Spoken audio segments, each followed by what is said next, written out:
From class 11th। Start करते हैं our next topic. Previous video में हम क्या कर रहे थे?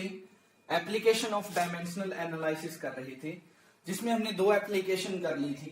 पहली थी conversion of one system of unit into another, और दूसरी थी हमारी correct to check the correctness of a formula. अब तीसरी एप्लीकेशन है डेरिवेशन ऑफ ए फॉर्मूला। हम डायमेंशनल एनालिसिस का यूज करके किसी फॉर्मूले को ड्राइव भी कर सकते हैं, और इसके लिए हम बेसिकली किसका यूज करते हैं? Principle of homogeneity of dimensions. किसका यूज करते हैं? Principle of homogeneity of dimensions, जिसको कल बताया था मैंने। ये क्या होता है? ये कहता है कि अगर कोई दो क्वांटिटीज है वो इक्वल हैं, यानी अगर हम किसी डायमेंशनल इक्वेशन में देखें कि हम कहें कि डायमेंशनल इक्वेशन है वो करेक्ट है, तो इसका मतलब ये है कि दोनों तरफ जितनी भी टर्म्स यूज हुई हैं उन सभी की डायमेंशंस क्या है? सेम है। उन सभी की डायमेंशंस क्या है? सेम। यानी अगर कोई डायमेंशनल इक्वेशन करेक्ट है तो उसका मतलब m raise to power a, b raise, l raise to power b and t raise to power c, ये किसके इक्वल आएगा? m raise to power a, l raise to power b and t raise to power c। यानी both side basic quantities की dimensions क्या होगी? Same होगी।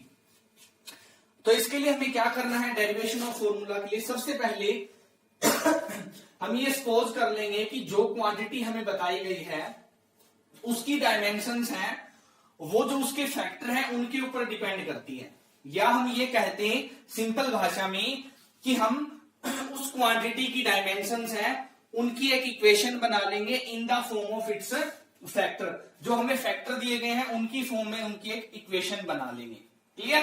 पहली बात तो ये कहता है। दूसरी कहता है कि दोनों साइड में right the dimensions of various quantities in term of mass, time and length. दोनों साइड में दोनों क्वांटिटीज की डायमेंशंस हैं वो हमने राइट कर देनी है। उसके बाद हमने क्या करना है? प्रिंसिपल ऑफ होमोजेनिटी का यूज करके अननोन पावर को सॉल्व कर लेना है। फिर वो सारी की सारी वैल्यूज है वो हमने सब्स्टिट्यूट कर देनी है हमारी पहले वाली इक्वेशन में। इसी तरह से हमारा फॉर्मूला है वो रेडी हो जाएगा। क्लियर? इसकी ड्रॉबैक क्या है? इसकी सबसे बड़ी ड्रॉबैक है कि जब हम फॉर्मूले में कांस्टेंट लेते हैं, जैसे कि हमने जो फॉर्मूला किया था ग्रेविटेशनल फोर्स का, F is equal to G m1m2/r²। ये फॉर्मूला हम डायमेंशनल एनालिसिस की हेल्प से ड्राइव तो कर सकते हैं, बट ये जो कांस्टेंट है G, इसकी वैल्यू के बारे में कुछ नहीं बताता कि इस G की वैल्यू क्या आएगी। तो ये डायमेंशनल एनालिसिस का एक ड्रॉबैक है, और यहां पर हमने इसको एक बार नेग्लेक्ट कर देना है।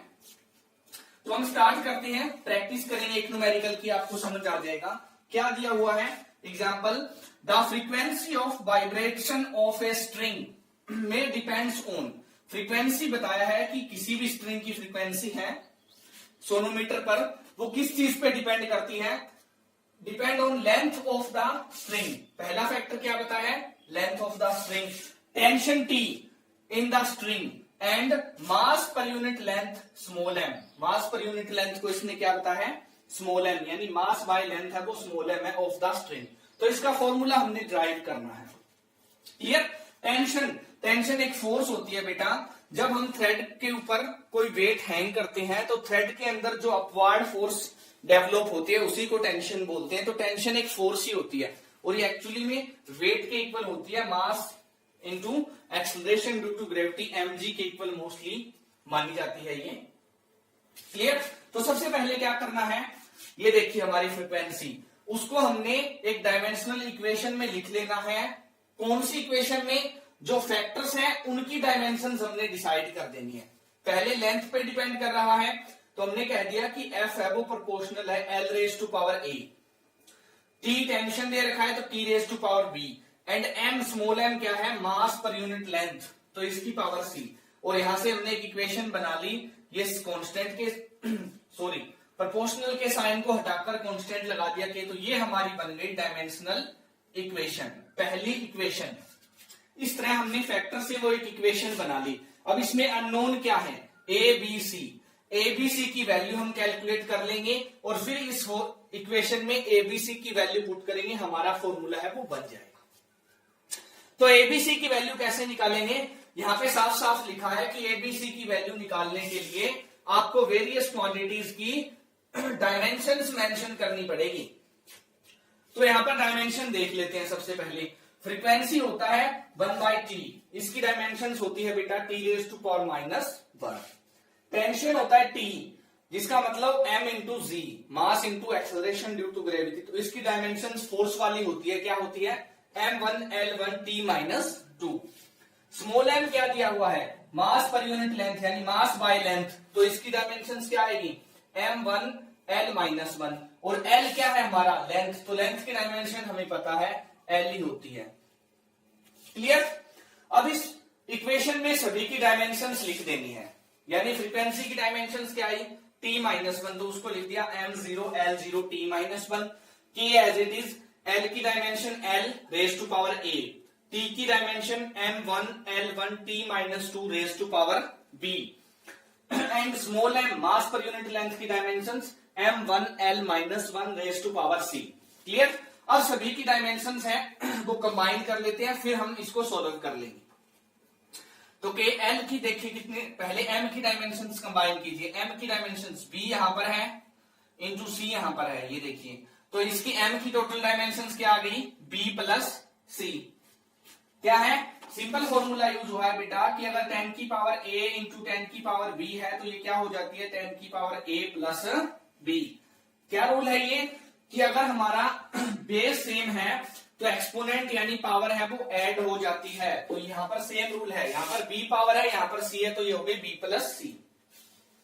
इसी तरह से l की भी कंबाइन कर लेंगे, a plus b minus c, देखिए -1 है यानी माइनस c। इसी तरह से t की पावर कितनी है -2b। क्लियर। अब क्या करना है, प्रिंसिपल ऑफ होमोजेनिटी को यूज करना है कि अगर ये दोनों इक्वल हैं तो इधर m की जितनी डायमेंशन है वो इधर भी इतनी होगी, t की जितनी है उतनी यहां पर भी t की डायमेंशन होगी, और a b c को कैलकुलेट कर लेना है और फिर हमें इक्वेशन नंबर 1 में पुट कर देना है। तो क्या देखते हैं, m की 0 यानी b plus c is equal to 0, l की पावर भी 0 है, इधर उधर क्या है a plus b minus c is equal to आ गया 0, और t raise to power -2b, और इस तरफ कितनी है -1, यानी यहां से b इलिमिनेट हो गया 1/2। इसी तरह से इस इक्वेशन में पुट करेंगे b plus c is equal to 0, यानी c इक्वल क्या है -b, तो हमारा c क्या आ गया -1/2। इस इक्वेशन से a की वैल्यू निकाल लेंगे, a की वैल्यू क्या आ गई हमारी -1। अब क्या करना है, फाइनल स्टेप कि जो हमने वैल्यूज निकाली है उनको सब्स्टिट्यूट कर दीजिए फर्स्ट इक्वेशन में। तो हमारा फॉर्मूला क्या आ गया, f is equal to k l raise to power a कितना आया है -1, तो पुट कर दिया, t raise to power b कितना है 1/2, and m raise to power c कितना है -1/2। तो ये हमारा बन गया फॉर्मूला। अब इसको थोड़ा सा सही लिख देते हैं, p की पावर 1/2 का मतलब होता है √t। इसी तरह से a की पावर -1/2 को हम इस तरह लिख सकते हैं 1/√a। तो इन दोनों को हमने कंबाइन कर दिया। l की पावर -1 को कैसे लिख सकते हैं, l की पावर -1 लिख सकते हैं k/l। तो ये हमारा फॉर्मूला बन गया k/l √t/m। यहां पर जो k कांस्टेंट है इसकी वैल्यू डायमेंशनल एनालिसिस नहीं बताता, ये इसका एक ड्रॉबैक है बेटे। क्या इसका ड्रॉबैक है। अब हम देख लेते हैं एक और फॉर्मूला, जैसे फोर्स का फॉर्मूला सभी को पता है, न्यूटन के सेकंड लॉ से हमारा फोर्स का फॉर्मूला क्या आता है, F इज इक्वल टू आता है m इंटू ए। डायमेंशनल एनालिसिस से हम उसे बना सकते हैं। सबसे पहले मान लो फोर्स दो फैक्टर पे डिपेंड करती है, मास और एक्सेलरेशन पे, यानी पहले स्टेप में हम क्या करेंगे, F को प्रोपोर्शनल लिख लेंगे m raise to power a और a raise to power b। Clear. a क्या है एक्सेलरेशन, फिर इसको ऐसे लिख देंगे कि m इज इक्वल टू है k m raise to power a raise to power b। तो ये कांस्टेंट है, यहां पर 1 होता है, लेकिन हमें इसमें ये डायमेंशन एनालिसिस नहीं बताएगा। अब क्या करना है बेटा, दोनों तरफ की डायमेंशन पुट करनी है, एबीसी को एलिमिनेट कर लेना है। एफ की डायमेंशंस m1L1t-2, क्लियर, यही होती है। उधर से के, एम की डायमेंशंस m आएगी raise to power a, acceleration की डायमेंशंस क्या होती है L t-2, L T minus two, यानी हमारा यहां से क्या आ गया, a L T minus two की पावर बी। अब ए और बी को आपने सोल्व कर लेना है। थोड़ा सा और देख लेते हैं इसको, कि एम की पावर ए, एल की पावर बी और टी की पावर क्या है माइनस टू बी। किसके इक्वल आ गया बेटा हमारा, इसके इक्वल आ गया। तो यहां से हम देख लेते हैं किसकी क्या पावर बनती है।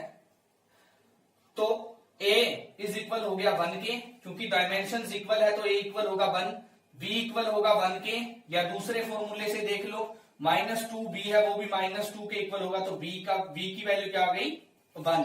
अब इसमें पुट कर दो, यानी हमारा फोर्स का फॉर्मूला क्या बन गया, फोर्स का फॉर्मूला बन गया Km इंटू ए, और यहाँ पर K क्या है कांस्टेंट, और जिसकी वैल्यू ऑल सिस्टम में 1 होती है। तो डायमेंशनल एनालिसिस से इस टाइप से हम फॉर्मूले को ड्राइव कर सकते हैं। और ड्रॉबैक क्या है इसकी, एक ड्रॉबैक आपको बता देता हूं। पहली ड्रॉबैक यही है इसकी कि ये हमें कांस्टेंट के बारे में नहीं बताता। क्लियर, बाकी ड्रॉबैक्स है वो नेक्स्ट वीडियो में हम डिस्कस करेंगे। Thank you, have a good day.